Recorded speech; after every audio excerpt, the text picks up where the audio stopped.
Welcome back to Tyler's Reg Reviews, and look who's back. How's it going? This is your third time we've done a review. Last year's SummerSlam on the main channel, No Mercy 2002, 2 months ago, and now the last Survivor Series review for this year's Survivor Series 2016. Now, last week I did Survivor Series 2003 on the 20th anniversary of that show.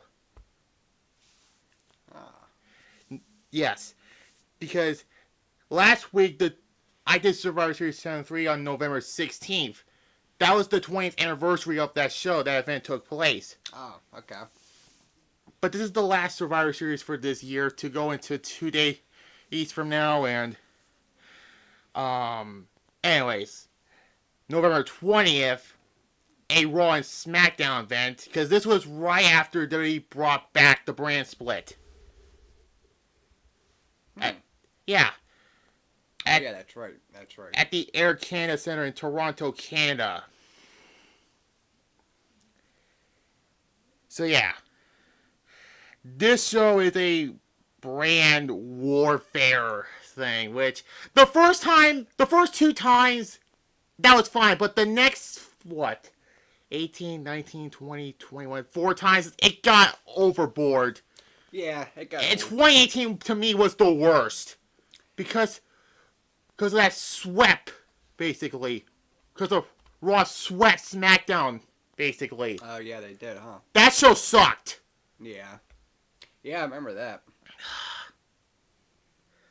Oh, God, the day I'm going to dread talking about that show. I mean, 2021 was bad also. But that show had Becky and Charlotte on that show. Yeah. And here's a fun fact about Payback 2023. I actually saw Becky Lynch in person in the cage match with Trish Stratus. Oh, lucky you. And another known fact about 2016, because of the women, a lot of people are not going to believe what I'm going to say this, but it was Charlotte and Becky got me back into women's wrestling. Ah. But I like Becky. Yeah, always like Charlotte. Which, speaking of her, the first match is the first of 3 Survivor Series elimination matches. Speaking of Charlotte, she was the captain of Raw, which I know she went to SmackDown the following year, but I'll address that by the next December themed pay-per-views I'm going to talk about. But next week I'm going to talk about a November to Remember. I won't tell you until the end. Charlotte Bayley, she was new to the main roster. Nia Jax, my mom's favorite person. Alicia Fox, who cares? And Sasha Banks. I never was a fan of Sasha Banks. Nah, me either. Me either. It's a decent match. And they defeat Team SmackDown's, speaking of Becky Lynch, Alexa Bliss, Carmella, who her and Corey Graves has a kid now. Mm-hmm. Naomi, and it was originally supposed to be Nikki Bella. They advertised her on the back. But she got attacked by an unknown assailant, which wasn't Natalia was the one who attacked her? I'm not sure. Which she took her place. And this was decent. I mean, the only... So yeah, let's talk about the order of eliminations. Carmella was eliminated by Alicia Fox. Who gives a shit about Alicia Fox? Then Alexa eliminated her, thank goodness. And then Naomi was counted out in this match. Uh-huh. And then Sasha was eliminated by Natalia, and then Charlotte eliminates Natalia, and Becky eliminates Nia Jax, which 2 years later, that infamous face break segment before Survivor Series. And then Charlotte eliminates Alexa Bliss. And here's where I say, you're serious? They have Becky Lynch get eliminated by Bayley. Here's what they should have done near this. Remember Team Austin, Team Bischoff from 2003? I do. Where Shawn Michaels was in a 3-on-1 situation? Uh-huh. Where he was this close to getting Steve Austin to keep his job as GM, but then why couldn't they have Becky Lynch eliminate Bayley and then do a 1-on-1 environment with Charlotte and Becky? Yeah, would have been nice. But no, that didn't happen. Bailey and Charlotte were the survivors, and Charlotte was a bad winner. She attacked her partner, Yeah, which so she didn't lead did. to nothing until the Royal Rumble Yeah. 2 months later. But yeah. Okay. 6.5, I'll give it. I'll give it a 6. Okay. Anyways, next match is for the Intercontinental Championship between SmackDown's Miz defeats Raw's Sami Zayn. I didn't care for the match. I mean, Miz retained. Thank goodness for that. But the Miz was going to retain regardless because Raw has the United States Championship and SmackDown had the Intercontinental Championship. Yeah. That would not make any sense to have two mid-card titles on Raw. Yeah. And speaking of Miz, he's going to have that match with Gunther for the Intercontinental Championship at this year's Survivor Series. Oh, that should be interesting. But yeah, it was okay. 6 out of 10. 5. Okay. And then we get... this is a long fucking... Why was this on the card? A tag team 10-on-10 elimination match. Yeah, that was a lot of people. Which, first off, this should have been on the pre-show. I agree. Team Raw of Cesaro and Sheamus. Enzo Amore and Big Cass. Luke Gallows and Carl Anderson. The New Day, and why were the Shining Stars in this match? Yeah, that made no sense. Defeating Team SmackDown of the Alpha Academy of Chad Gable and Jason Jordan. Yeah, no wait. Remember that whole stupid Kurt Angle storyline the year later? Yeah, that was dumb. Breezango, Heath Slater, and Rhino, the Hype Brothers, and the Usos. Again, I have to say, why did he break up the Usos at SummerSlam? That was dumb. They should have kept them together. That was like when WCW broke up the Outsiders at Slamboree 98. Yeah. And then they had that, no disrespect to Scott Hall, rest in peace to him. That horrendous last call, Scott Hall, oh god. Mm-hmm.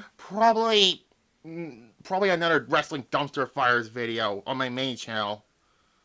But I have one planned out. We're not going through all the eliminations in this match because it'll take forever. All I know is Cesaro and Sheamus were the survivors. Yeah. Yeah. 5. I give that a 5 also.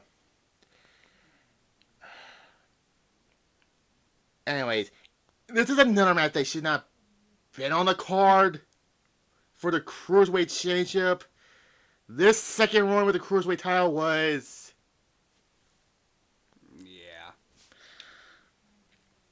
Brian Kendrick defeats Kalisto by disqualification to retain the Cruiserweight Championship. Also, there was a stipulation if Kalisto won the Cruiserweight title, the Cruiserweights go to SmackDown, but this was during the whole Kalisto Baron Corbin feud, which nobody remembers. I don't remember that one either. 3. Yeah. Worst match of the night, I thought. Anyways. And then we get the 5-on-5 Survivor Series elimination match for the men. I like that one. That was good. Team SmackDown of AJ Styles, Bray Wyatt. Rest in peace to Bray Wyatt. Amen to that. Dean Ambrose, Randy Orton, and Shane McMahon, who replaced Baron Corbin, which people forgot about. Oh, yeah, I forgot about that, too. But why was Shane McMahon in this match? You know who should have been on Team SmackDown in 2016? The Undertaker. I agree. Yeah. But that did not happen, unfortunately. They defeat Team Raw of Big Boy Braun, Chris Jericho, Kevin Owens, Roman Reigns, who got booed the hell out of that match. Big time. This was 2016, so yeah. And Seth Rollins. Best match of the best match of the night. But anyways, let's get on to the eliminations in this match. Dean Ambrose was eliminated by Big Boy Braun because this was the whole thing was going to lead to AJ Styles versus Dean Ambrose in a TLC match at TLC 2016, which we'll be covering that next month. And then Big Boy Braun was eliminated by count out, but it was thanks to James Ellsworth. And he got thrown off the stage for his reward. Cameron was got himself disqualified for using the list of Jericho. I remember. Oh, I forgot all about that. That was funny. And then Jericho was so distraught that he got eliminated by Randy Orton.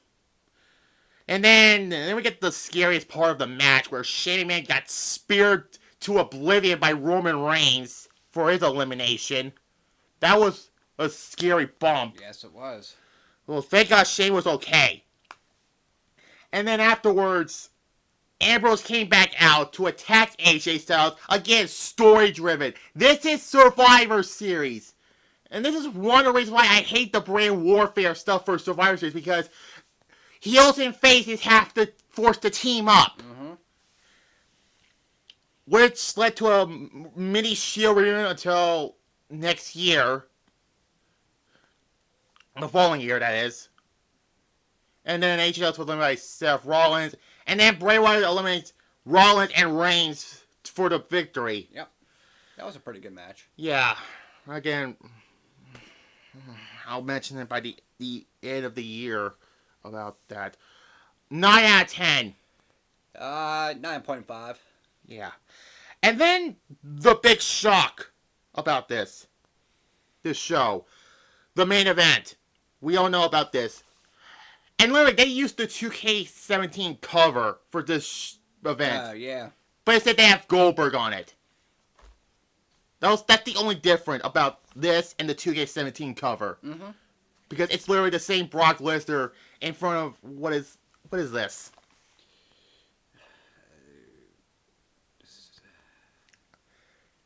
Same Brock Lesnar. Because we all know WrestleMania 20 was Goldberg's last match in that match with Brock Lesnar. Side note, it's not the worst WrestleMania match. I still say Randy Orton and The Fiend Bray Wyatt from WrestleMania 37 is the worst match ever in WrestleMania history. That was my number one. Not my number one worst match ever I did earlier this month, but also my worst match in 2021. But back to this. Goldberg was gone for 12 years. And then Paul Heyman issued a challenge to Goldberg for the match for Survivor Series. And Goldberg said, Brock Lesnar, your last, quotation mark, because we gotta make a storyline about this.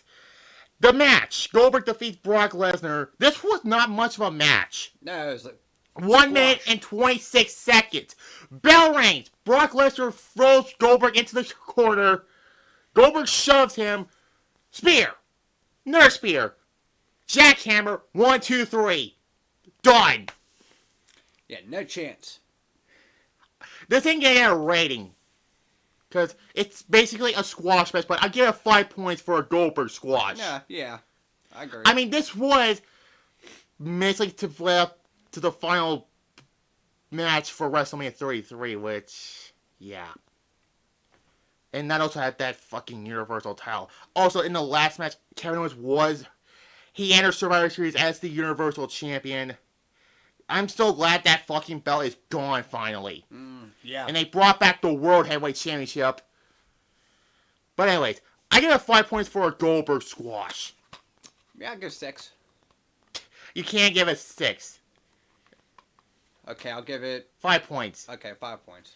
But anyways, so Survivor Series 2016, good show, but I don't like the whole idea of brand warfare, basically. Because it was okay the first 2 times, this one in 2017. I think 2017 was the better one of the two. But 2018 to 2021, they should have just stopped. I killed it, yep. It kind of ruined SmackDown and Raw in 2019. 2019 was terrible. But regardless, overall, this show was good. The final actual match, the Survivor Series match, I give it 6.9 out of 10. I'll give it a 6. Okay. I have to say this 2017 was better than this show, but it was a significant show for Goldberg's first match back in 12 years. Because the last time Goldberg had a match at Survivor Series was last week. I did Survivor Series 2003 against Triple H. That was a good main event match. Yeah, I remember that match. Although Goldberg should have won the title at SummerSlam, do you agree? I agree. I think he got screwed.